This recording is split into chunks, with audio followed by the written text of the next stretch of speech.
Good morning students, कैसे हैं आप सभी।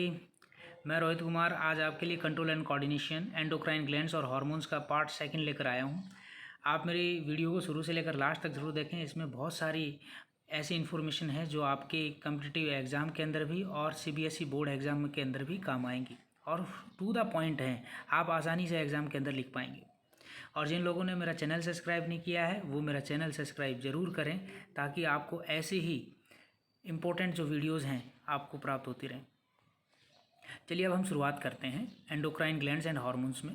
सबसे पहले बेटा एब्डोमिनल रीजन के बारे में बता देता हूँ। एब्डोमिनल रीजन क्या है, जैसे कि सबसे ऊपर क्या है हमारा हेड रीजन, फिर क्या आता है नेक एंड चेस्ट रीजन, और चेस्ट रीजन के जस्ट नीचे वाला जो पार्ट है हम उसको एब्डोमिनल रीजन कहते हैं। और एब्डोमिनल रीजन के अंदर 4 एंडोक्राइन ग्लैंड्स होते हैं, मतलब 4 एंडोक्राइन ग्लैंड्स हम यहाँ पर स्टडी करेंगे।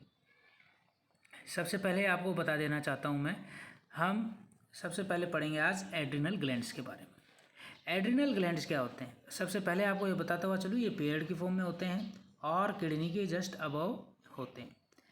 एड्रिनल ग्लैंड का जो आउटर पार्ट है हम उसको कॉर्टेक्स कहते हैं बच्चों, और इनर पार्ट है जो एड्रिनल ग्लैंड का उसको हम मेडुला कहते हैं। इसको 2 भागों में डिवाइड किया जाता है, मीन्स एड्रिनल ग्लैंड को 2 पार्ट्स में डिवाइड किया जाता है, adrenal cortex and adrenal medulla. देखिए बच्चों, मैं आपके लिए जो डायग्राम लेकर आया हूँ इस डायग्राम से आप क्लैरिफाई कर पाएंगे कि कौन सा पार्ट एड्रिनल कॉर्टेक्स है और कौन सा पार्ट एड्रिनल मेडुला है। ये जो मैंने डायग्राम बनाया है ये है किडनी का। इस किडनी में आप देखेंगे ये जो जस्ट जो अबोव वाला जो पार्ट आपको ये नज़र आ रहा है इसको हम क्या कहते हैं, एड्रिनल ग्लैंड। इसी एड्रिनल ग्लैंड को मैंने यहाँ पर एक्सपेंड किया है। यहाँ पर एक्सपेंड करके ये जो डायग्राम बनाया है मैंने इसको हम बोलते हैं एड्रिनल ग्लैंड। ये जो आउटर जो ये आपको नज़र आ रही है मेम्ब्रेन, ये क्या है, एड्रिनल कॉर्टेक्स, और अंदर वाला जो पार्ट आपको ये नज़र आ रहा है इसको हम बोलते हैं एड्रिनल मेडुला। होपफुली गाइस आपको ये चीज़ समझ में आई होगी। मैं आपको बताता हुआ चलूँ कि ये डिफरेंट टाइप के हार्मोन्स क्या करते हैं, रिलीज करते हैं, सीक्रेट करते हैं। चलिए सबसे पहले अब हम पढ़ते हैं एड्रिनल कॉर्टेक्स के बारे में। एड्रिनल कॉर्टेक्स के बारे में अगर आपको बताता हुआ चलूँ कि ये एड्रिनल ग्लैंड का एक पार्ट है और ये 3 स्टीरॉयड हार्मोन्स क्या करते हैं, सीक्रेट करते हैं। सबसे पहला हार्मोन है ग्लूकोकॉर्टिकॉइड्स, दूसरा है मिनरलोकॉर्टिकॉइड्स, थर्ड है सेक्स कॉर्टिकॉइड्स। ये जो 3 जो आपको यहाँ पर नज़र आ रहे हैं, 3 जो हार्मोन्स यहाँ पर नज़र आ रहे हैं ये केवल एड्रिनल कॉर्टेक्स ही क्या करते हैं, रिलीज करते हैं। नेक्स्ट चलते हैं डिटेल में। अगर हम इनको देखें तो डिटेल में आपको बताता हुआ मैं चलूँ, ग्लूकोकॉर्टिकॉइड्स सबसे पहले तो ये बहुत ही ज़्यादा अमाउंट में क्या है पाए जाते हैं। इनका पर्टिकुलर फंक्शन क्या है कि it regulates the metabolism of protein, fat and carbohydrates in the body and level of the blood sugar. सबसे पहले आपको बताता हुआ चलता हूँ कि ये जो ग्लूकोकॉर्टिकॉइड्स हैं ये क्या करते हैं बच्चों, कार्बोहाइड्रेट, प्रोटीन और फैट को डाइजेस्ट करने में हेल्प करते हैं, और साथ में ये हमारे ब्लड के अंदर जो शुगर लेवल है उसको भी कंट्रोल करने का काम करते हैं। सेकंड जो फंक्शन मैंने आपको यहाँ पर बताया है कि it also regulate the heart rate and blood pressure. ये हमारी हार्ट रेट और साथ में ब्लड प्रेशर को भी क्या करते हैं, रेगुलेट करने का काम करते हैं।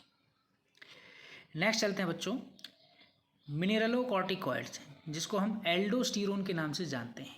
मिनरल से ही मिनरलोकॉर्टिकॉइड्स मतलब पहले ही वर्ड से आप समझ जाएंगे, मिनरल्स मतलब ये हमारी बॉडी के अंदर वाटर और मिनरल्स को बैलेंस करने में हेल्प करते हैं, मतलब इनको बैलेंस फॉर्म में रेगुलेट करने का काम करते हैं। किसकी बात कर रहा हूँ मैं, मिनरलोकॉर्टिकॉइड्स। किसका पार्ट है ये, एड्रिनल कॉर्टेक्स का ही पार्ट है। नेक्स्ट जो है सेक्स कॉर्टिकॉइड्स। सेक्स कॉर्टिकॉइड्स के बारे में आपको बताता हुआ चलूँ तो ये हमारी बॉडी के अंदर जो सेकेंडरी सेक्सुअल जो करैक्टर्स हैं उनकी डेवलपमेंट करने में क्या करते हैं, हेल्प करते हैं।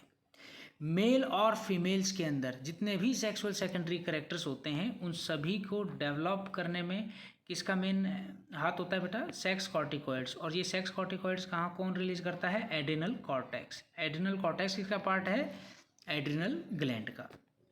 चलिए बच्चों नेक्स्ट जो पार्ट है एड्रिनल ग्लैंड का वो है एड्रिनल मेडुला। एड्रिनल मेडुला के अंदर 2 हार्मोन्स हम क्या करते हैं, पढ़ते हैं। इसमें एक है एड्रिनलिन और दूसरा है नॉर एड्रिनलिन। एड्रिनलिन का जो दूसरा नाम है उसको हम बोलते हैं एपिनेफ्रिन, और वहीं पर नॉर एड्रिनलिन की अगर मैं बात करता हूं तो हम उसका दूसरा नाम क्या लेते हैं, नॉर एपिनेफ्रिन। अब इसका जो पर्टिकुलर फंक्शंस है वो आपको मैं बता देता हूँ। इन दोनों का मैं एक साथ आपको फंक्शंस बताता हूँ। ये हमारी बॉडी के अंदर दोनों एक साथ क्या करते हैं, हमारे इमोशंस को कंट्रोल करने का काम करते हैं। फियर जो डर लगता है उसको कंट्रोल करने का काम करते हैं। एंगर गुस्सा आता है जब, उसको कंट्रोल करने का काम करते हैं। ब्लड प्रेशर हमारा कम या ज़्यादा हो जाता है तो उसको कंट्रोल करने का काम करते हैं। ये हार्ट बीट को भी क्या करते हैं, कंट्रोल करने का काम करते हैं। रेस्पिरेशन हो गया, और साथ में हमारी जो स्मूथ मसल्स हैं उनको रिलैक्स करने में भी ये क्या करते हैं, पर्टिकुलर हेल्प करते हैं। तो इट मीन्स कि जो एड्रेनलिन है या नॉर एड्रेनलिन है, ये हमारी बॉडी के अंदर बहुत सारे फंक्शंस को क्या करते हैं, कंट्रोल करने का काम करते हैं। इसीलिए ये सारी चीज़ें मैंने आपको यहाँ पर एक्सप्लेन की। नेक्स्ट चलते हैं बेटा। नेक्स्ट जो ग्लैंड है उसका नाम है पैनक्रियाज। होपफुली आप सभी बच्चे पैनक्रियाज से अवेयर होंगे। ये हमारे स्टमक के जस्ट बिलो होता है, इन द एब्डोमिनल रीजन।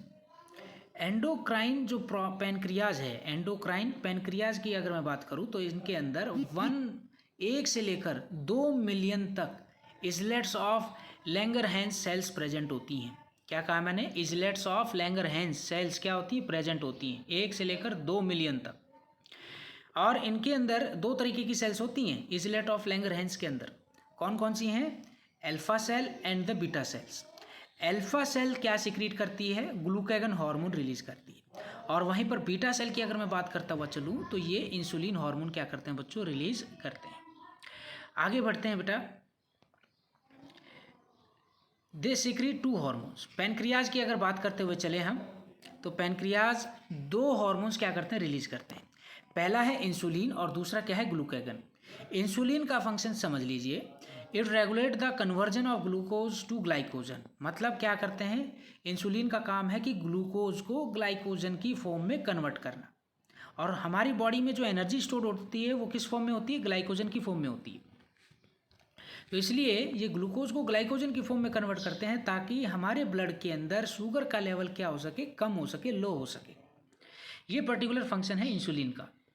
वहीं अगर मैं बात करता हुआ चलूँ यहाँ पर ग्लूकागन का, तो ये क्या करते हैं, ग्लाइकोजन को ग्लूकोज की फॉर्म में कन्वर्ट करने का काम करते हैं।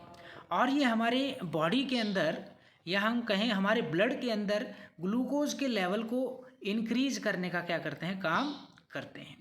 तो होपफुली आपको बच्चों ये समझ में आया होगा function of insulin and function of glucagon. बहुत ही ईजी है, अच्छे तरीके से इसको एक बार ज़रूर देखें।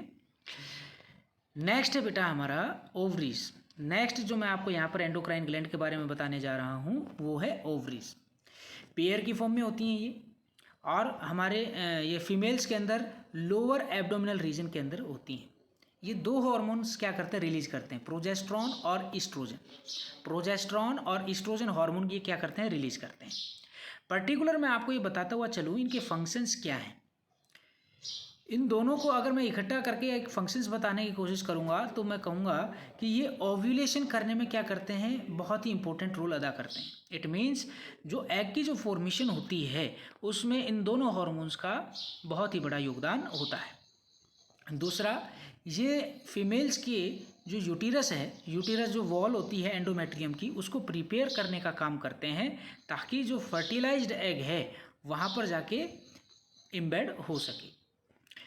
नेक्स्ट जो है ये हमारी अगर फीमेल्स की ही बात करें तो it also help in the maintenance of pregnancy. Means कि ये प्रेगनेंसी के दौरान जितने भी जो मेंटेनेंस का काम चल रहा होता है बॉडी के अंदर, उन सभी को कंट्रोल करने का काम प्रोजेस्टेरॉन और ईस्ट्रोजन दोनों हार्मोन्स का होता है। साथ में आपको बताता हुआ चलूँ, जो ईस्ट्रोजन हार्मोन है ये रिस्पॉन्सिबल होते हैं development of secondary sexual characters in the females. Oestrogen के कारण ही क्या होता है, फीमेल्स के अंदर जितने भी सेकेंडरी सेक्सुअल कैरेक्टर्स हैं वो डेवलप होते हैं, जैसे memory gland, voice, hair patterns, है ना। तो ये सभी के सभी डेवलप किसके कारण हो रहे हैं, ईस्ट्रोजन हार्मोन के कारण हो रहे हैं।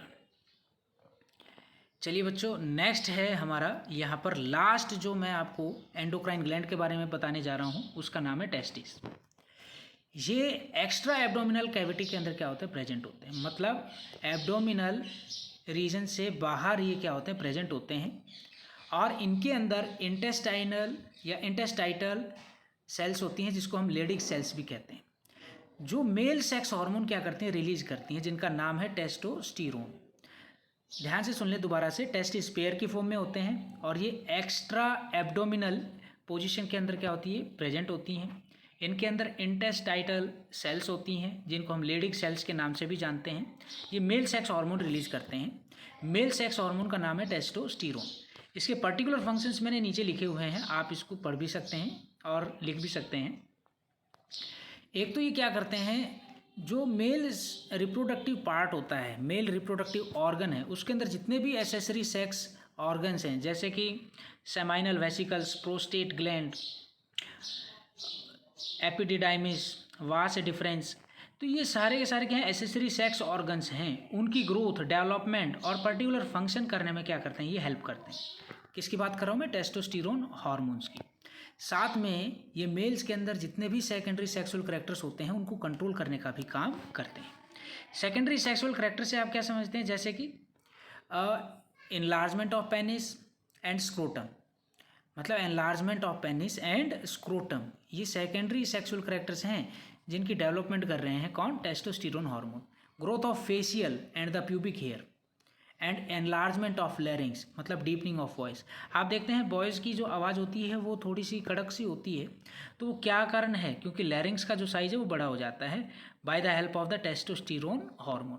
तो होपफुली आपको ये बच्चों समझ में आ गया होगा कि किस प्रकार से सेकेंडरी सेक्सुअल करैक्टर्स मेल्स के अंदर डेवलप होते हैं by the help of the testosterone hormone. चलिए गाइस, आपको बताता हुआ चलूँ कि बोर्ड के अंदर कुछ क्वेश्चंस पूछे जाते हैं, बहुत इंपॉर्टेंट हैं। सबसे पहला है गोइटर का। गोइटर क्या है, deficiency of iodine cause a disease goitre. जो भी हम डाइट ले रहे हैं, अगर उसके अंदर आयोडीन की अगर कमी है तो उस पर्सन को गोइटर होने के चांसेस हो जाते हैं। गले के अंदर स्वेलिंग आ जाती है, ये जो गला है हमारा ये स्वेल करना स्टार्ट कर देता है। नोट करने की बात क्या है, आयोडीन जो सॉल्ट है वो नेसेसरी इसलिए है क्योंकि थायराइड ग्लैंड को आवश्यकता होती है ताकि वो थायरोक्सिन हार्मोन क्या कर सके, रिलीज कर सके। थायरोक्सिन हार्मोन रिलीज होगा तभी कार्बोहाइड्रेट, फैट और जो प्रोटीन है वो इजीली क्या हो जाएंगे, मेटाबोलाइज हो जाएंगे, मतलब इजीली ये डाइजेस्ट हो पाएंगे हमारी बॉडी के अंदर। तो बच्चों, आयोडीन सॉल्ट हमें प्रॉपर फॉर्म में क्या करना चाहिए, लेना चाहिए, ताकि हमारी बॉडी के अंदर या जो भी हमने फूड खाया है जिसके अंदर कार्बोहाइड्रेट, फैट और प्रोटीन्स हैं वो इजीली क्या हो सके, डाइजेस्ट हो सकें, और साथ में प्रॉपर फॉर्म में थायरोक्सिन क्या करें, हो रिलीज हो सके by the help of the thyroid gland, ताकि जो ये कंपोजिशन मैंने अभी बताई, कार्बोहाइड्रेट, फैट और प्रोटीन्स, इनका जो मेटाबॉलिज्म है वो क्रिएट हो सके। चलिए गाइस, नेक्स्ट चलते हैं आप आगे की तरफ। डायबिटीज़। डायबिटीज़ की अगर बात करूं तो कारण क्या है डायबिटीज़ का, कारण ये है कि पैनक्रियाज रिस्पॉन्सिबल है। अगर pancreas insulin hormone particular form में रिलीज़ नहीं कर रहा है, अगर मान लीजिए बहुत ही कम मात्रा में इंसुलिन हार्मोन रिलीज़ कर रहा है, तो उस पर्सन को क्या है, डायबिटीज़ है। इसका मतलब उसके जो ब्लड है उसके अंदर शुगर लेवल क्या है, हाई हो चुका है, कंट्रोल नहीं हुआ है। तो ट्रीटमेंट क्या करेंगे, ट्रीटमेंट देने के लिए सबसे पहले आपको बता दूं, अगर कॉमन डायबिटीज़ है, नॉर्मल है, तो हम इंसुलिन टैबलेट्स देते हैं। अगर बहुत ही ज़्यादा डायबिटीज़ है, मतलब अगर कहें कि शुगर लेवल बहुत ही ज़्यादा बढ़ा हुआ है ब्लड के अंदर, तो हम इंसुलिन के इंजेक्शंस देते हैं। इंसुलिन के इंजेक्शंस की सहायता से क्या होता है कि तेज़ी से ब्लड के अंदर क्या है, शुगर लेवल कंट्रोल फॉर्म में आ जाता है। अब बढ़ते हैं बच्चों, फीडबैक मैकेनिज्म। लास्ट टॉपिक है हमारा, लेकिन बहुत ही इंपॉर्टेंट है ये। फीडबैक मैकेनिज्म की अगर बात करूं तो सबसे पहले तो आप ये जान लीजिए कि हमारी बॉडी के अंदर अगर हार्मोन्स कम या ज़्यादा सीक्रेट होते हैं तो इनके बहुत ही बुरे प्रभाव होते हैं, मतलब एक प्रकार से डिसऑर्डर हो जाता है हमारी बॉडी के अंदर। लेकिन जो ये फीडबैक मैकेनिज्म है ये मेक श्योर, मतलब आपको श्योर करता है कि जो आपकी बॉडी के अंदर जो हार्मोन रिलीज हुए हैं वो प्रिसाइज क्वांटिटीज़ के अंदर रिलीज हुए हैं, वो भी पर्टिकुलर टाइम में। तो इससे क्या होगा, इससे ये होगा कि जो भी हार्मोन्स यहाँ पर रिलीज हुए हैं वो पर्टिकुलर अपना क्या कर पाएंगे, फंक्शंस कर पाएंगे, हमारी बॉडी के अंदर कोई भी डिसऑर्डर नहीं देखने को मिलेगा। एक एक्टिविटी के तहत आप समझिएगा, जैसे मान लीजिए हमारे ब्लड के अंदर शुगर लेवल क्या हो गया, राइज हो गया, बढ़ गया, तो पैनक्रियाज के अंदर जो सेल्स हैं जिसको हम बीटा सेल्स कहते हैं वो क्या करेंगी, शुगर लेवल को डिटेक्ट कर लेंगी। जैसे ही डिटेक्ट करेंगी तो क्या रिलीज़ करेंगी, इंसुलिन हार्मोन रिलीज़ करने स्टार्ट कर देंगी। और इंसुलिन हार्मोन रिलीज होगा तो ब्लड के अंदर जो शुगर लेवल है वो फॉल होना स्टार्ट हो जाएगा, डाउन होना स्टार्ट हो जाएगा। जैसे ही डाउन होगा, अच्छे से ये डाउन हो चुका है, तो क्या होगा, इन्फॉर्मेशन जाएगी किसके पास, पैनक्रियाज के पास। पैनक्रियाज के अंदर कौन सी सेल है, बीटा सेल्स, उनके पास जाएगी, ताकि वो क्या करना बंद कर दें, वो इंसुलिन हार्मोन रिलीज़ करना क्या कर दें, बंद कर दें। तो यहाँ पर इंसुलिन हार्मोन का सिक्रेशन क्या हो जाएगा, बंद हो जाएगा। इंसुलिन हार्मोन का सिक्रेशन बंद हो जाएगा तो इसका मतलब क्या है, फीडबैक मिल चुका है। ये पर्टिकुलर एक एग्जांपल था फीडबैक मैकेनिज्म का। तो होपफुली आपको ये चीज़ समझ में आई होंगी।